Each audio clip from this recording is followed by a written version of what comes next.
তৃণমূল আসার পরে বিজেপির বাড়বাড়ন্ত বেড়ে গেল, এবং তৃণমূল যতদিন থাকবে বিজেপির এই বাড়বাড়ন্ত থাকবে। আমি এতক্ষণ হিন্দুদের বলছিলাম, মুসলমান মানুষের মধ্যে কারুর যদি মাথায় থাকে যে তৃণমূল বিজেপির হাত থেকে বাঁচাবে, তাকে বলছি শুনে রাখেন, এরা এগুলো অঙ্ক করে। এই যে মেয়েটাকে মেরে দিল আরজি কর হাসপাতালে, তারপরে এইখানে জয়নগরে গাঁয়ের মহিলারা সব ঝাঁটা নিয়ে তৃণমূলের নেতাদের তাড়া করলো, পুলিশ ফাঁড়ি জ্বালিয়ে দিল। ওই মহিলাদের মধ্যে কে হিন্দু কে মুসলমান ওইসব কেউ খুঁজতে গেছে? কত লক্ষ লক্ষ মানুষ রাস্তায় নেমেছে, ডাক্তার মেয়েটা খুন হয়ে গেল হাসপাতালে, তার প্রতিবাদে কেউ খুঁজতে গেছে? এই যে এত মানুষ রাস্তায় নামলো, এই দেখে একটা ভয় লাগলো যে তাহলে কি হবে। আমরা প্রত্যেকবার ভোটের সময় হিন্দু মুসলমান করি, তাহলে কি মানুষ এটা বুঝে ফেলছে? তাহলে তো অসুবিধা আছে।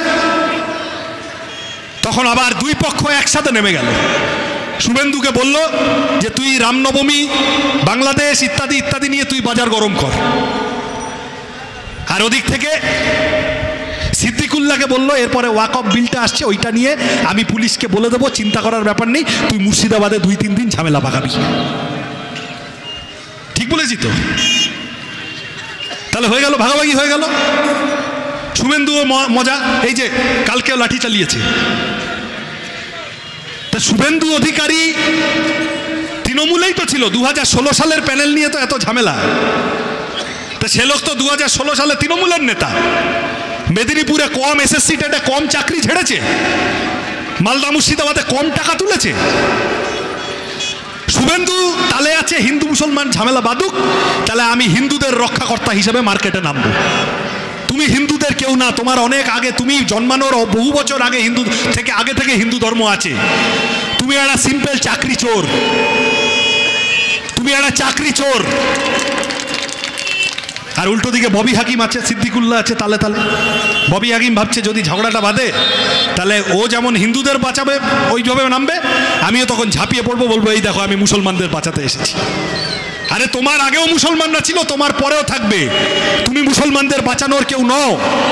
তুমি পরিষ্কার কথা, তুমি স্যান্ডো গেঞ্জি পরে ঘুষ খেয়েছিলে, ওই ঘুষ খাওয়ার ছবি ওইটা ভুলিয়ে দেওয়ার জন্য তুমি মুসলমান করছো। শুভেন্দু চাইছে চাকরি চুরি করেছে ওইটা যাতে লোকে ভুলে যায়, আর ববি হাকিম চাইছে ঘুষ খেয়েছে ওইটা যাতে লোকে ভুলে যায়। এই কারণে দাঁড়িয়ে দুজনে মিলে ঝগড়াঝাটি বাঁধাচ্ছে, পাকাচ্ছে। এই ঝগড়াঝাটির মধ্যে দাঁড়িয়ে রুজি রুটির কথা বলা, সব মানুষকে একসাথে নিয়ে রুজি রুটির কথা বলা, এই কাজ করছে লাল ঝান্ডা। কঠিন আছে। আর এই যে দেখছো একটা বক্তৃতা কথা মিটিং এর মধ্যে